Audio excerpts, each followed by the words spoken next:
Assalamualaikum warahmatullahi wabarakatuh. Perkenalkan, nama saya Lailita Nur Karmela, NIM 2024 10 10 10 97 dari kelas pemrograman berorientasi objek A.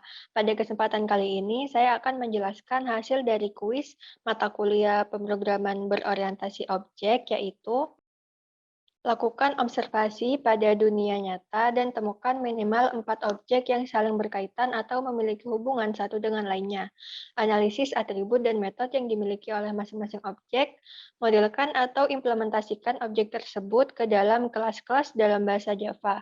Setiap kelas dituliskan dalam file berbeda, memiliki atribut dengan jumlah minimal 3 dan memiliki metode dengan jumlah minimal 3 di luar setter dan getter. Sesuai dengan yang tertera pada soal, buat 4 kelas dalam 4 file yang berbeda, yaitu ada kelas pegawai, kelas lemari, kelas atasan, dan kelas bawahan. Kita mulai dari yang pertama, yaitu kelas pegawai. Pada kelas pegawai terdapat 4 atribut, yaitu string nama, string jenis kelamin, integer usia, dan string jabatan. Selanjutnya di sini terdapat sebuah konstruktor, di mana konstruktor merupakan sebuah metode yang akan dijalankan bersamaan ketika instance objek dibuat. Jadi ketika kita membuat instance objek dari kelas pegawai, maka konstruktor ini akan dijalankan juga. Pada konstruktor di sini terdapat 2 parameter, yaitu string nama dan di mana nantinya value pada parameter nama akan dimasukkan ke dalam atribut nama milik kelas pegawai, dan juga value pada parameter posisi akan dimasukkan ke dalam atribut jabatan.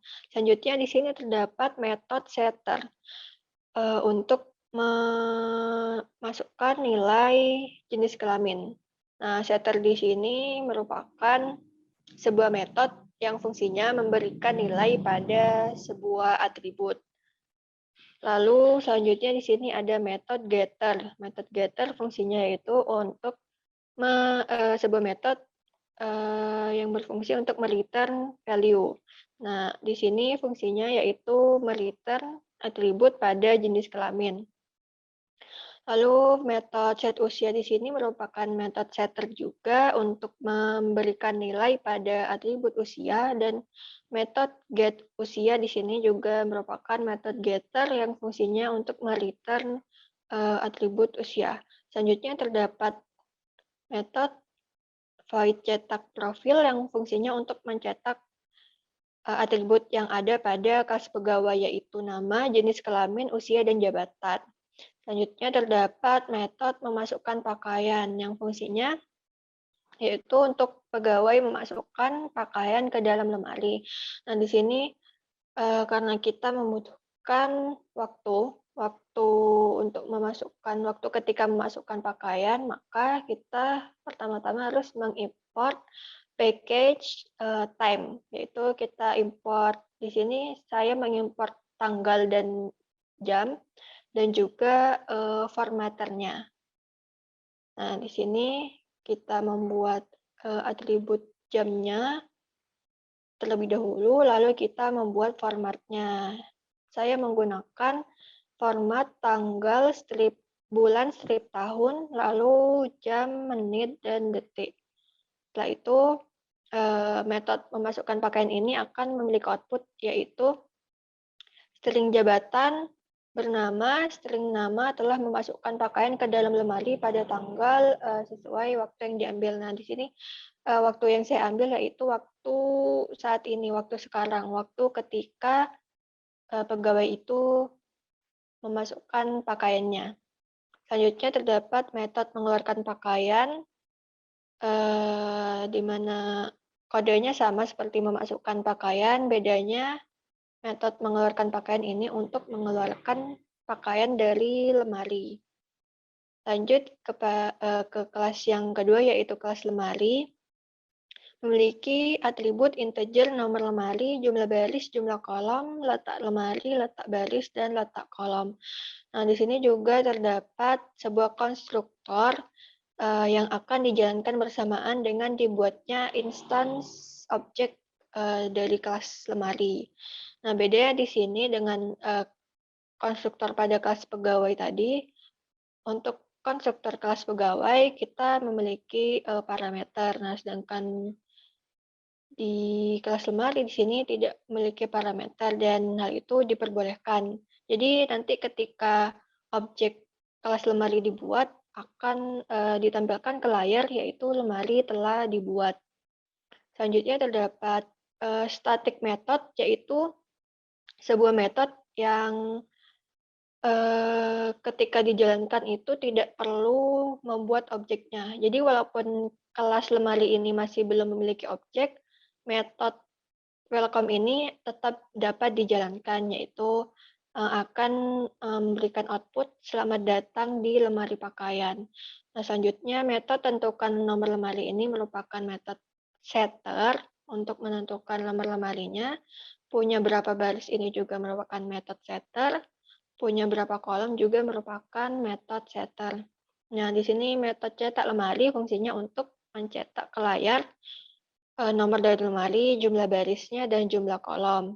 Nah, untuk metode pakaian masuk ini fungsinya yaitu untuk memasukkan pakaian ke dalam lemari. Jadi, di sini terdapat 3 parameter, ada lemari berapa, baris berapa, kolom berapa. Jadi, kita masukkan, kita akan menaruh pakaian itu di lemari nomor berapa, pada baris keberapa, dan kolom keberapa. Nah, selanjutnya ada metode pindah pakaian. Fungsinya untuk memindah pakaian yang sudah ada di lemari tersebut. Jadi, terdapat 3 parameter juga, yaitu akan pindah sebanyak berapa lemari, pindah berapa baris, dan pindah berapa kolom. Nah, nantinya atribut letak lemari ini untuk di metode pindah pakaian akan ditambah sesuai dengan banyaknya perpindahan yang diinginkan. Jadi ketika misal kita tidak mau memindahnya, tidak mau memindah letak lemari, jadi cukup tuliskan 0 sehingga letak lemarinya akan tetap. Nah, untuk baris misal ingin pindah pada baris, misal untuk baris pertama kali dimasukkan yaitu pada baris kedua, lalu akan kita pindah ke baris ketiga. Maka di sini untuk berapa baris kita masukkan angka 1. Selanjutnya ada metode void letakkan pakaian, yaitu untuk mencetak saat ini pakaian berada di lemari nomor ini, integer letak lemari, baris ke integer letak baris, dan kolom ke integer letak kolom. Jadi akan menunjukkan letak pakaian di lemari tersebut. Selanjutnya ada atribut atasan. Nah, di atribut atasan ini memiliki 2 inner class, yaitu inner class kaos dan yang kedua ada inner class sweater. Untuk outer class-nya, yaitu atasan, terdapat atribut sebagai berikut, lalu terdapat metode size chart untuk menentukan ukuran dari bajunya berdasarkan ukuran lingkar dada dari baju, ukuran pinggangnya, dan ukuran pinggulnya. Nah, di sini saya menggunakan percabangan. Selanjutnya, inner class-nya yaitu kaos. Terdapat 3 atribut, string bahan, warna, motif. Lalu di sini juga ada konstruktor.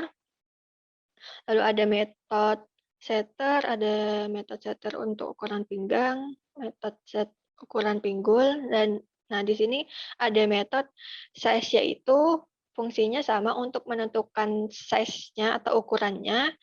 Nah, karena di sini merupakan inner class, jadi kita bisa menggunakan metode yang ada di outer class-nya.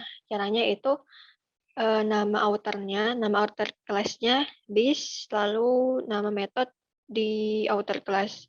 Selanjutnya ada metode tentukan harga untuk menentukan harga bajunya. Nah, di sini ada parameter size, lalu di sini sama saya menggunakan percabangan, bedanya tadi menggunakan if, sekarang menggunakan switch. Di sini ada beberapa kondisinya, yaitu case-nya, misal jika size-nya XS, maka harganya akan menjadi 40.000 dan akan tercetak harga kaos adalah 40.000, lalu break, dan seterusnya. Di sini metode deskripsi kaos untuk mencetak atribut yang ada di kelas kaos, lalu di sini metode masukkan lemari untuk memasukkan pakaian, memasukkan kaosnya ke dalam lemari. Nah, selanjutnya di sini terdapat inner class kedua dari kelas atasan, yaitu sweater. Untuk isinya sebenarnya hampir mirip dengan inner class kaos. Selanjutnya, kelas terakhir yaitu kelas bawahan, memiliki atribut double ukuran pinggang, ukuran pinggul, dan string size. Nah, untuk kelas bawahan ini juga memiliki inner class, yaitu celana, dan yang kedua inner class rok. Nah, di sini sama seperti atasan, terdapat metode untuk menentukan size. Lalu untuk inner class celana, di sini terdapat konstruktor juga, terdapat metode setter, metode size, lalu menentukan harga juga sama seperti atasan. Juga ada metode untuk menampilkan atribut pada kelas celana, lalu di sini juga ada metode memasukkan celana ke dalam lemari, dan untuk inner class rok juga memiliki isi yang serupa. Selanjutnya kita coba membuat instance objeknya. Yang pertama untuk kelas pegawai. Di sini ada nama kelasnya, nama objeknya, new, nama kelas, dan di sini yaitu parameter. Karena pada kelas pegawai terdapat konstruktor yang diharuskan mengisi value pada parameter di sini.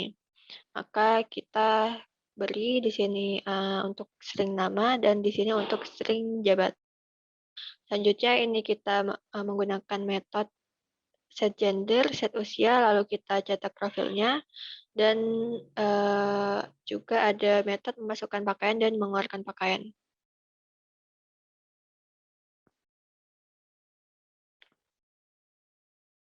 Nah, seperti yang bisa dilihat di sini.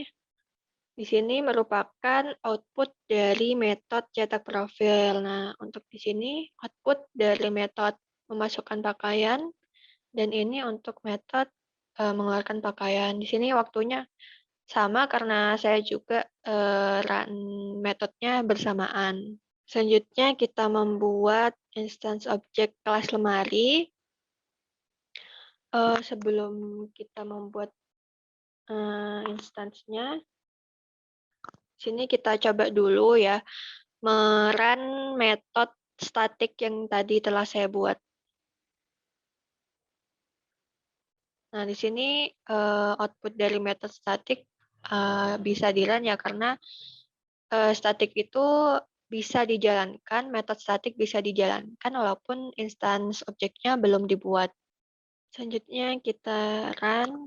Nah, di sini merupakan di sini output dari static method, ini output dari metode cetak lemari, dan ini output dari metode letak pakaian.